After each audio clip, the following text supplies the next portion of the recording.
Our backyard. Stay informed with Pacific Mornings. Bulavanaka, it is 8:13 a.m. Welcome back to Pacific Mornings. Now, every Thursday we are joined by a Pacific MP, and this morning we have the pleasure of Labour's Deputy Leader, Carmel Sepuloni. Malo alele, Carmel, welcome back. Malo alele, thank you so much. So, it's Scrutiny Week. How's that going for you? It's been pretty full on. There's a lot of stories that have come out from the different hearings that have been held. We had the hearing yesterday with the Minister for Pacific Peoples, and of course we had lots of questions for him. Yeah, and what were some of the primary concerns that you were able to bring? Well, I mean, first and foremost, highlighting the fact that unemployment for Pacific Peoples at the moment is 10.8%. That's over double what it is for the rest of the country, because the unemployment rate for the nation is sitting at about 5.1, 5.2%. Yet the Ministry for Pacific Peoples has cut $22 million to the employment program that they run. So questioning him about that didn't really get the adequate answers that I think that our community deserve. And also at the same time cutting funding to the Pacific Business Initiative. So both those things just seem to be counterintuitive given the high unemployment rate for our Pacific community, and we're concerned.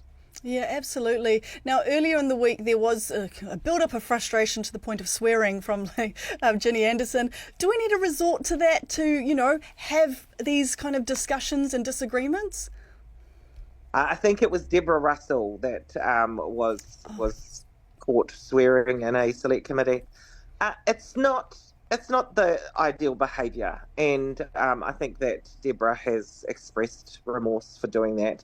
And I certainly would not want to be a person that did that.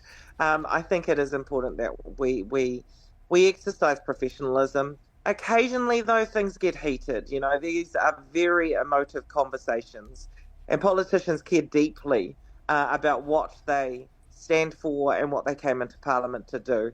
And occasionally, things like this happen. Yeah, absolutely. Now, do you have anything else on your agenda for the Scrutiny Week that you want to push in on today? Yeah, well, yesterday afternoon I had the Minister for Women in front of me. I'm Labour's women's spokesperson as well. And so got to ask her questions about the cuts to pay equity. Was very disappointed to hear that not only, we already knew this, not only did she not inform the Ministry for Women that the pay equity legislation was being changed, but also when I asked her whether or not she will be asking the Ministry for Women to monitor the impacts and implications on the pay equity changes for women, she said, well, she hasn't asked them, and that she hasn't decided whether or not she will ask them to do that. It's really important that they do. They have pay equity experts in the Ministry for Women. And I want to remind all of the listeners of PMN that it's really important for us as a Pacific community, given that the gender pay gap for Pacific women is the lowest out of all women in this country, and Pacific women earn the least. And so, they should be monitoring the impacts, and it will have an impact on us. Yeah, I'm speaking to the Chief Human Rights Commissioner after this, so that I might put that to him, whether we need to be monitoring these things. It seems quite bizarre that we're not going to put the effort in to do that. That's absolutely right. And, the Minister also didn't acknowledge that the pay equity experts are actually in the Ministry for Women. They're not an MB or any other government agency. And yet, here's the Ministry for Women who didn't even have an opportunity to look at what was being proposed, let alone to give advice on what was being proposed. And now they're not even being asked to monitor what the changes will mean. It's not good enough. Yeah, now further on those pay equity changes impacting women largely, there was also the changes to paid sick leave, where they're talking about perhaps changing it for those on part-time contracts. What do you think might be the impact of that? Well, I mean, the disappointing thing is that the Prime Minister prior to the election said there'd be no change to sick leave, and now that is on the table. Then it was embarrassing earlier this week when he came out and said that it was being cut from 10 days to 5, when that's not actually the policy that's been proposed. And the Minister herself, Brooke Van Velden, had to come out and correct him. What they are proposing is a cut to those that are in part-time work. I just don't know why this is necessary. They've put nothing in front of the general public to say that this is being rorted or there's evidence to show that this is not working. All they're going on is anecdotes from speaking to some businesses, and that's not enough to actually inform what good policy should be. So we're not supportive of what they're doing. Okay. Now, Treasury is forecasting job losses and rising unemployment over the next few years. You mentioned the Pacific unemployment rate at 10.8%, double that of the national average. What do these forecast job losses in the future, rising unemployment, what could that mean for Pacific workers and young people wanting to enter the job market? Well, I mean, there's already 30,000 fewer jobs under this government. And what we see is that Pacific people are more likely to be in precarious work.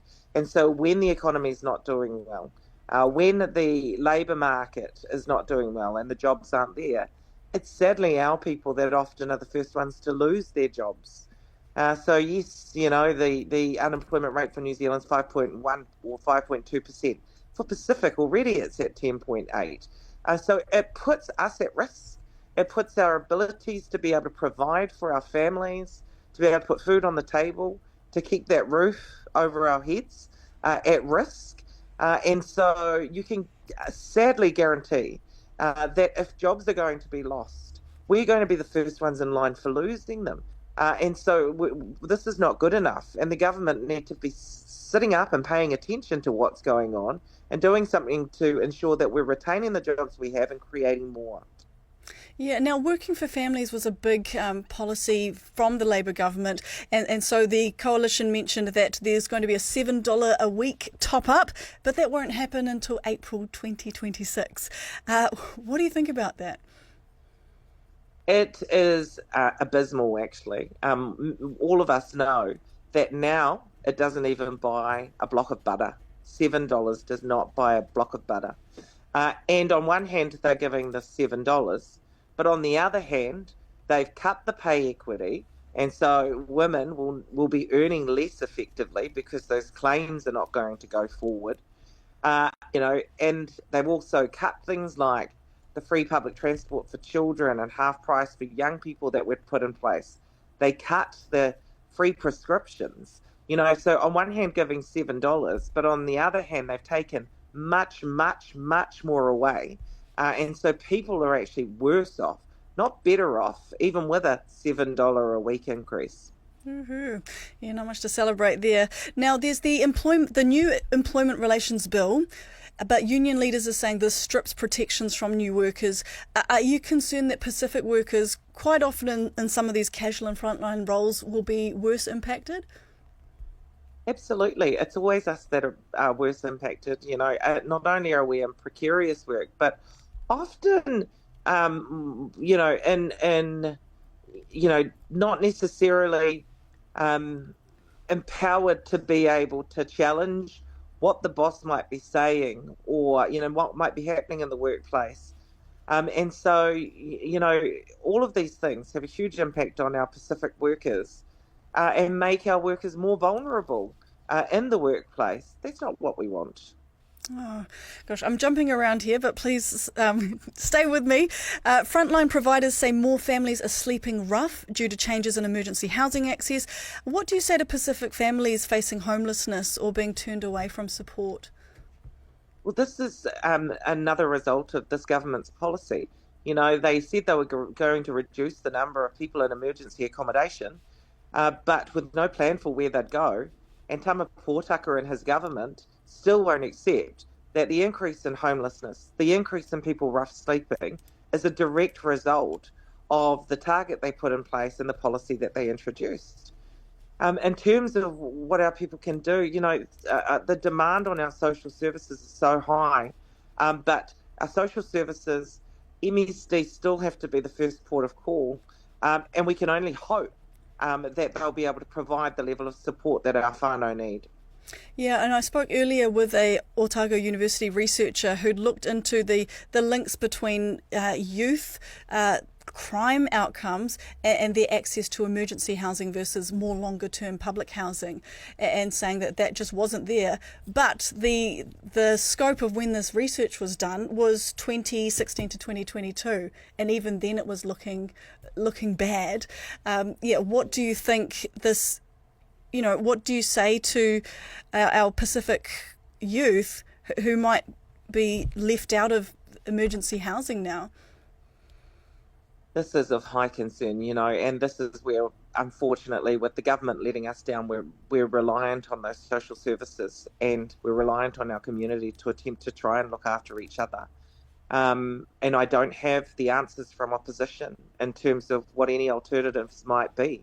I mean, we worked hard to try and build state housing. We built record numbers of state houses when we were in. A lot of that work now has been paused, and we're not seeing those developments happen at all, or at any pace where they are still going ahead. And so, we've got another 15, 16 months of this government. I'm really worried about the damage that they could cause, but, we'll continue to hold them to account. And we know that there are very good social services out there doing far more than what they are funded for, and doing the best they can to support our young people too. Yeah, and I'm just looking at these funding cuts. You talked about programs that have been paused. We've had a lot of our public housing initiatives put on hold as well, and even our Pacific-focused initiatives like the Taola Business Fund. Would you argue the case that perhaps debt or more investment needs to still be in these spaces? Yeah, well, we've always argued that you've got to be targeted. The government like to refer to it as race-based funding, but it's needs-based funding. All too often, the people that are overrepresented in the negative statistics are Māori and Pacific. And, if we want our country to thrive, those communities need to thrive. And so sometimes you do need to get quite targeted. And we know that by Pacific, for Pacific works well. And so we shouldn't shy away from investing in that. Yeah, and earlier this week we saw the fiscal framework released by the Green Party, and they also released their budget close to when the coalition released theirs. I was thinking, why haven't we seen this from the Labour government? Where's the oomph? Where's the, ideal framework for what would help our Pacific families thrive? It'll come, but with Labour, we've got to be credible, and so it'll be an election year. It can't be now. We've got to know what the economy is doing. We've got to be able to see the forecasts. We've got to see what other investments or that the government is making to understand what money is there, as well as what the economy is intended to do over the coming years. So there's an expectation too that we put forward a credible fiscal plan. And so for us, that means delaying until we've got all the information that we need, so that what we take to the election is a true account of the state of affairs and a plan to take us forward, and that's something that people can have trust and confidence in. Are you arguing that the Green Party fiscal framework perhaps wasn't credible? Well, I mean, the thing is, as the major opposition party, we're always going to be responsible for making the practical decisions in government. And we're always going to be the ones held accountable for balancing the books. However, this might be a coalition partner in a future Labour government. Yeah, and we're not going to agree on everything. We certainly haven't adopted every policy and wish and demand of the Green Party in the past. And that would be the same if we went into coalition again. It's the art of compromise when you go into coalition. Thank you, Carmel. Now, the New Zealand Herald, I just saw, is this morning reporting that the government is pausing its funding to the Cook Islands. This is in the wake of a controversial deal signed between China and the Cook Islands. Do you have any comment or info on that? I had not yet seen that, and so I'll certainly be taking a look at that. Yeah, it says, the Herald says Foreign Minister Valvassan Winston-Peters, he's confirmed funding for the island nation in free association with New Zealand will not resume until the Cook Island government, quotes, takes concrete steps to repair the relationship and restore trust. That's quite an extreme step from the Foreign Minister. That is an extreme step, and so I'll need to go away and look at it. However, we have publicly shown support for Winston on some of the statements that he's made. Like, it is We have a relationship of free association with the Cook Islands. When the Cook Islands signed up to that, there were certain terms and conditions. I have to, say also, at the time the Cook Islands signed up with that, there were other countries that were deciding on what their future would look like. Countries like Samoa went for independence. They decided against a relationship of free association with New Zealand because they wanted the freedom to have to make decisions on their relationships internationally and blah blah blah blah blah. Now, there are terms and conditions to the relationships of free association, and they need to be honoured. Just quickly, Carmel, before I let you go, what do you think of the census being scrapped? I'm concerned that there's not been a bipartisan approach to this. Whatever changes happen here need to be enduring. That information and data informs policy and investment decisions by governments, now and going into the future. It also helps evaluate whether or not policies from the past are working. We don't know what the replacement for the census is going to be. Now, we need to have trust and confidence that replaces the census is going to be better than what the census was. And we haven't been given that assurance, and we haven't been given the detail. So we're concerned about what's happening here. Yeah, and correct me if I'm wrong, but the electoral boundary lines are based off the census and that population stat. So could that impact the Kelston electorate? Well, the Kelston electorate's already changing quite significantly based on the last census results. So, I think there's what I'm most concerned about is that it won't capture whatever they replace it with, could potentially not capture the data of minority groups to the extent that it needs to, including Pacific, Māori and disabled. And so then that could have an impact on the quality policy decisions being made and the right level of investment being given to those communities. That's what I'm most concerned about. I've kept you long enough. That is Labour's Deputy Leader Carmel Sepuloni. Whawhatai, thank you for your time. Okay, lover. If you missed any